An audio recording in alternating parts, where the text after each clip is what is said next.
Bismillahirrahmanirrahim. Assalamualaikum warahmatullahi wabarakatuh. Bismillahirrahmanirrahim. Wassalatu wassalamu ala rasulillah. La hawla wa la quwwata illa billah. Asyhadu an la ilaha illallah wa asyhadu anna muhammad rasulullah. Allahumma salli wa sallim wa barik ala hadan nabiyil karim sayyidina wa nabiyina wa syafi'ina wa qurrata ayunina wa maulana Muhammad. Allahumma salli wa sallim wa barik alaihi wa ala alihi sahbihi. Selamat malam sahabat semuanya, pecinta channel Gus Baraja. Video kemarin gimana nih? Sudah membuat kamu sadar nggak? Karena tujuan saya sebenarnya ngebangun kesadaran dulu. Kalau sudah kesadaran itu terbangun, baru praktek ilmunya jadi mudah. Ya, kali ini saya akan bercerita plus sekaligus akan memberikan pandangan lagi, selalu bicara tentang ilmu. Namun sebelum saya lanjutkan pembahasan video kali ini, saya ingin informasikan plus mengajak kamu semuanya untuk menghadiri ya bincang-bincang online bersama saya untuk mengupas banyak bagaimana caranya mempraktekkan atau meningkatkan ikhtiar langit agar Allah mudahkan dalam pelunasan hutang. Karena memang yang bayar hutang kita itu adalah Allah. Kita bermain di hakiki. Jadi ada ikhtiar langitnya, ada caranya. Nah, untuk mengetahui atau bisa bergabung di bincang-bincang yang saya adakan secara online, segera daftarkan diri kamu yang saya adakan tanggal 30 Juni setengah 8 malam ya sampai selesai. Dan untuk pendaftarannya langsung klik link yang ada di deskripsi, itu landing page ya, link landing page yang sekaligus langsung bisa memandu kamu bagaimana caranya mendaftar. Baik teman-teman, ya ini cerita atau juga bisa kita anggap ini ilmu. Kalau saya tarik mundur apa yang pernah saya rasakan, kemelut hidup, kesusahan, kesulitan yang saya rasakan, yang saya lakukan yang pertama adalah saya sadar diri bahwa semua yang terjadi itu ulah saya sendiri. Jadi kalau saya sadar bahwa semua yang terjadi yang negatif, yang buruk menurut sudut pandang saya itu adalah karena ulah saya sendiri, maka saya beristighfar kepada Allah. Kenapa sih kok beristighfar? Ya, kita kan yang kita tahu ya, yang kita tahu yang namanya dosa adalah ketika kita berbuat zalim kepada orang lain. Itu pasti itu zalim, itu dosa. Tapi satu hal yang sering kita lupa adalah kita zalim terhadap diri sendiri itu dosa.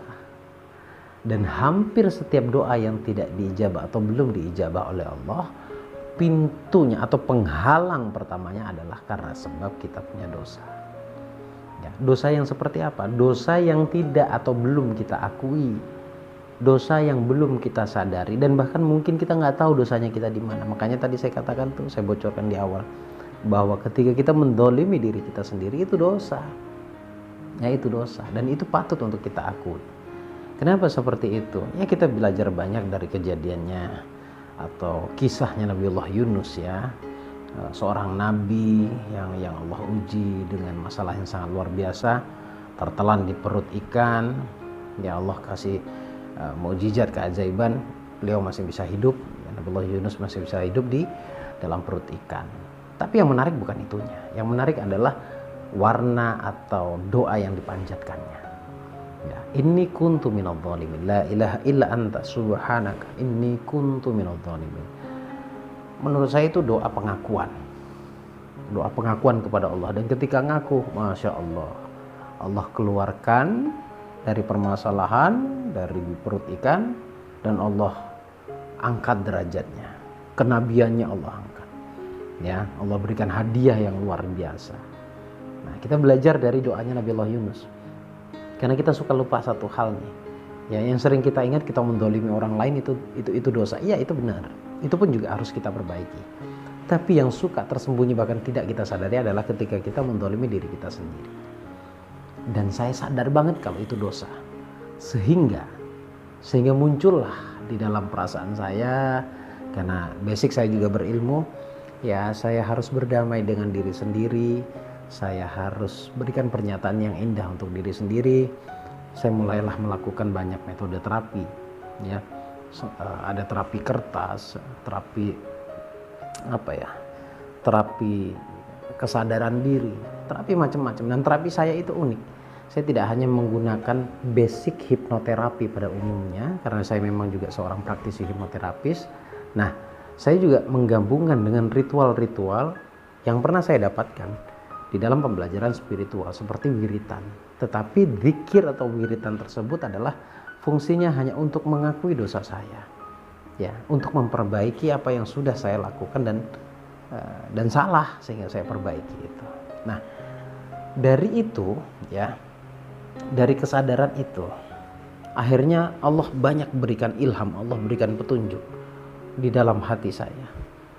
Ya, akhirnya saya merubah pola pandang saya. Saya tidak lagi menyalahkan manusia lainnya. Saya perbaiki diri saja, apalagi menyalahkan Allah, naudzubillahi min dzalik. Saya coba terima semua apa yang sudah Allah berikan. Ya, saya coba terima. Nah, yang membuat setiap permasalahan itu mudah banget Allah selesaikan, yaitu istiqomah, mengulang-ulang setiap habit yang positif. Saya itu dari dulu sampai sekarang, dan tidak sedikit tahun, tapi banyak kali tahun, saya menjaga malam saya. Kenapa kok malam? Karena bagi saya malam adalah waktu yang sangat menenangkan. Sangat menenangkan dan sangat-sangat bagus menurut saya. Untuk saya jadikan sarana saya bermunajat kepada Allah. Nah, permintaan saya revisi. Doa-doa saya itu revisi. Jadi saya tidak berdoa semata-mata untuk diri saya. Dulu ketika saya punya masalah, saya berdoa hanya untuk bagaimana saya bisa keluar dari permasalahan saya. Ya, tidak salah dengan doa itu, tapi saya pribadi, maaf ya, saya pribadi ya, bukan Anda ya. Saya pribadi, saya menganggap saya berdoa kok ego ya. Saya berdoa kok kesannya hanya melulu tentang diri saya. Dalam doa saja saya kenapa tidak bisa seperti seakan-akan doa saya itu kok nggak bermanfaat gitu, nggak bermanfaat untuk orang lain. Dan di situ timbul kesadaran. Nah, kesadaran itu pun timbul atau lahir di dalam diam. Kesadaran akan spiritual itu terlahir justru ketika saya diam di tengah malam. Nggak banyak teman-teman, 1 jam sebelum tidur, mungkin di atas jam 12 saya menyisihkan waktu untuk sendiri, untuk bicara banyak kepada Allah, entah apapun istilahnya, mungkin itu tafakur, ya diam berzikir. Ya, saya tidak bisa, saya bukan tipe orang yang formal teman-teman. Jadi zikirnya saya itu, kesadaran yang saya rasakan itu dengan cara saya diam, saya santai sendiri di teras rumah, atau mungkin saya diam di kamar, atau saya diamlah, saya tidak beraktivitas apapun, saya diam, saya gunakan hati saya untuk terkoneksi pada alam dan kepada Allah. Nah, bukan tiba-tiba ya, secara proses halus banget Allah berikan solusi dalam setiap perjalanan saya. Nah, ternyata saya ambil kesimpulan, mungkin dulu karena saya kemerungsung, mungkin dulu saya kebingungan, mungkin dulu saya hampir mungkin ya, walaupun mulut saya berzikir tapi hati saya tidak ke Allah. Mungkin saya sadar diri di mana letak kesalahan saya. Singkat cerita, semua doa dijawab oleh Allah. Semua doa dijawab oleh Allah. Saya tidak mengatakan bahwa ketika kita diam seperti yang saya sampaikan tadi lalu menghilangkan ikhtiar, karena pada prinsipnya begini, ketika kita program bawah sadar kita, hati kita, dengan metode apapun atau dengan cara yang saya sampaikan tadi, itu sebenarnya kita program ruh, kita program hati, dan nanti fisik kita itu akan menyesuaikan karena dikendalikan oleh ruh. Dan akhirnya banyak ide yang muncul. Apa yang harus saya lakukan? Sampai di sini mudah-mudahan kamu paham, mudah-mudahan Anda paham dan mengerti. Lantas kesimpulan dari apa yang saya sampaikan ini sebenarnya apa sih? Kesimpulan dari video kali ini apa sih sebenarnya? Ya, saya balik bertanya ke Anda, kalau memang menurut Anda bahagia Anda penting, kalau memang menurut Anda ternyata sukses itu benar-benar penting, kalau Anda menganggap bahwa rezeki atau kemudahan dari Allah itu penting, ikhtiar langit itu yang paling utama. Sadari bahwa setiap doa yang sampai detik ini yang belum Allah kabulkan, saya rasa itu letak permasalahannya. Belum ada kesadaran dan belum memahami konsep hati. Kesadaran yang saya maksud adalah kesadaran bahwa kita ini, doa kita ini terhalang dikabulkan oleh Allah, itu disebabkan kotornya hati kita, dengan kata lain adalah dosa lah. Gitu. Jadi penting banget untuk membersihkan hati. Ya. Nanti kalau misalkan ada pertanyaan bagaimana caranya agar hati bersih? Bukan bersih itu lantas tidak ada dosa. Bukan bersih itu berarti clean 100%. Enggak. Setiap manusia itu pasti ada celah berbuat dosa. Dan hati manusia itu pasti ada sesuatu yang saya anggap kotor, ya. Kotor sehingga masih belum dibersihkan. Jadi kalau itu menjadi pertanyaan Anda, bagaimana caranya membersihkan hati?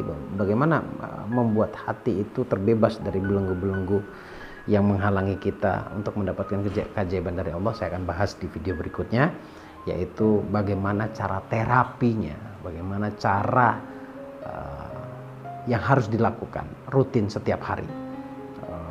Istiqomah yang mudah-mudah saja gitu kan. Anda pasti inginnya yang mudah-mudah, ya kan, yang gampang untuk dilakukan, yang sederhana, yang mudah dilakukan, agar saat melakukan perbaikan itu dengan perasaan yang enjoy. Ya, saya akan bocorkan ke Anda. Jadi tunggu video saya berikutnya. 1-2 hari ke depan saya akan sampaikan, saya akan kupas sedetail mungkin. Jadi biasakan kalau nonton channel Gus Baraja harus sabar, jangan di skip. Karena Anda kehilangan satu kata saja, Anda akan kehilangan makna di dalam video ini. Ya, budayakan menonton sampai habis, jangan di skip, dinikmati. Kalau ada iklan, sabar saja, karena bagaimanapun itu bagian dari konsepnya YouTube. Jadi sabar saja, karena mumpung videonya gratis, tinggal ditonton, tinggal didengerin. Kalau ada iklan ya dimaklumi. Mungkin ada rezeki saya di sana. Terima kasih teman-teman. Semoga cerita singkat saya ini bermanfaat untuk kamu semuanya. Saya pamit. Semoga bermanfaat. Bagus Baraja Al-Fakir atau Ifilullah. Assalamualaikum warahmatullahi wabarakatuh. Allahumma shalli ala sayyidina Muhammad.